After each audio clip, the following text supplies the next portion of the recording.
All right, welcome to CEO Money. I'm Michael Yorba, your host. My guest is Josh Elledge, UpMyInfluence.com on the show with us today. Josh, welcome to the show. Michael, thank you. I'm glad you're here. All right, give us some background on UpMyInfluence, and I want to dive into the talking points in just a second, but first you. Oh, yeah. Well, just the background on UpMyInfluence, it was actually started quite unintentionally, just simply because my other company had actually done very well by doing all of our own media. I've been in the media over 2,000 times.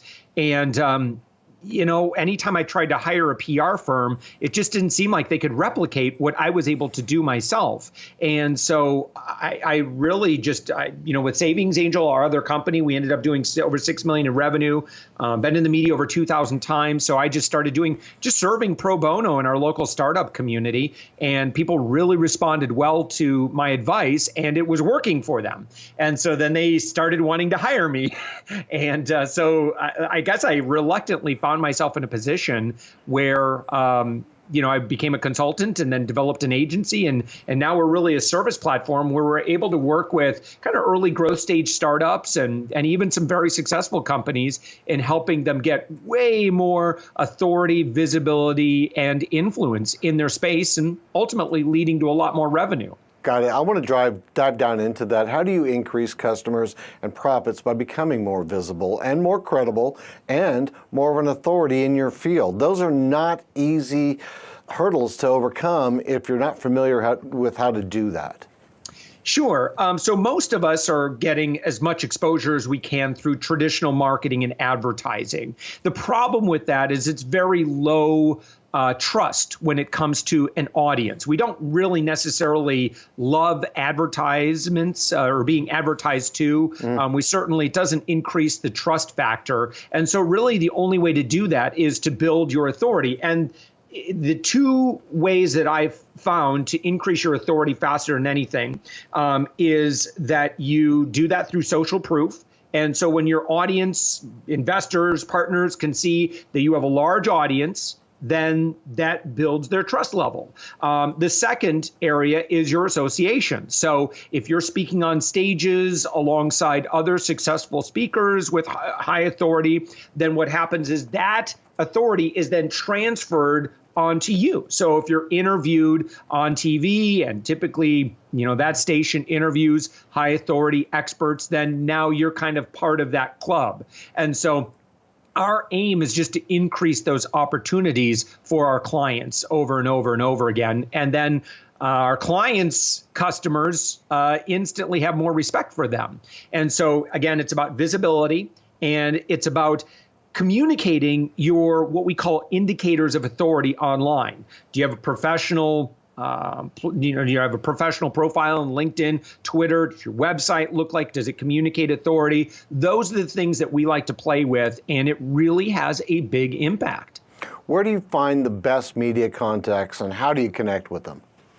We are huge when it comes to using Twitter as that initial outreach to media and other influencers, simply because it's where they all are. And so it makes sense then, again, if I'm an advocate for another business owner, I want to make sure that they look really good on Twitter. Not everyone likes Twitter, and you don't have to like it, but you need to use it as a tool to make those connections, get to know what journalists in your industry are talking about, make them look good, get on their radar, and then make an offer to be helpful, to serve them, make their job easier, serve their audience.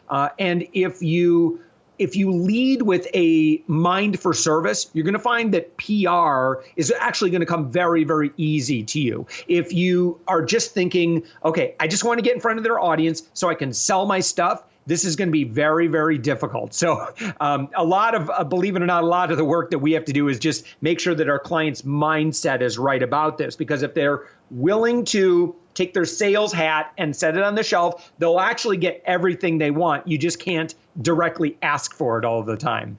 Now, I'm wrestling with all the same things that the people that come to you for advice wrestle with too.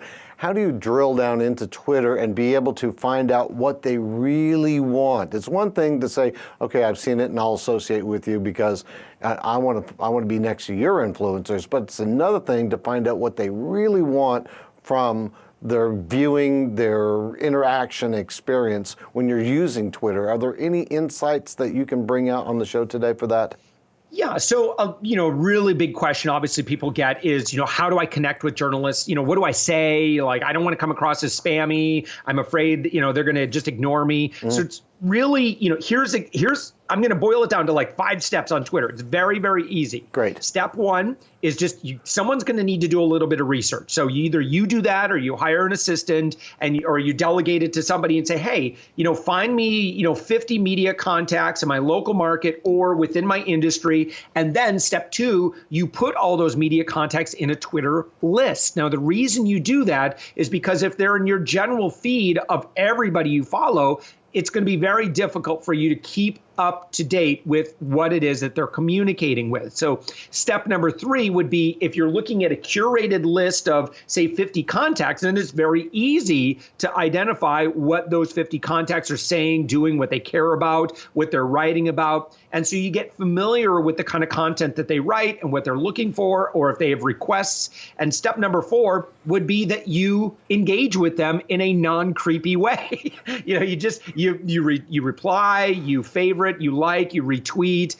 Just don't go overboard. Just try, it's like when you get to know anybody, if you think of your last romantic relationship, or at the beginning of your marriage when you courted your sweetie, how did that come about? You got to be cool, you like the Fonz, but you want to make them look good. Twitter is a great place that you can. If you can make other people feel great, you're going to get a lot of benefit from that. And then step number 5 is that you would make an offer to be helpful. Just say, I actually happen to be a kind of a geek on this topic, would love to help out on a story. Can I email you some bullet points or some quotes? And that's, Michael, that's pretty much it. And it doesn't, some people are, think that it requires secret sauce. It doesn't. That's about as complicated as you need to be. That's great advice. All right, we're going to drill down in more of these topics as we go on with our relationship. Is there any parting words of wisdom you want to put out on today's show before we close? Well, the number one job of any business owner is to grow their business. And so what that means is you need to go from business operator to business owner, which most of us have the challenge of not delegating enough. And there's the most important thing, in my opinion, that a business owner should be focused on is building their personal authority. Because when you have 10 times the authority than you currently do in your space, it's a completely different playing field at this point. When everybody comes to you and constantly wants to do business with you, life is easy. And I want to get you to that point. So if there's one thing I can leave you with is start working on your authority, business owners. It's going to really, really impact your business in a positive way. Josh, you've been a great guest. We'll talk to you again real soon. Thanks, Michael. Thanks. All right, so like us on Facebook and subscribe to our YouTube channel. We'll be bringing Josh back later on to drill down deeper into the topics that we spoke about today. It's Michael Yorba on CEOmoney.tv. Thanks for watching.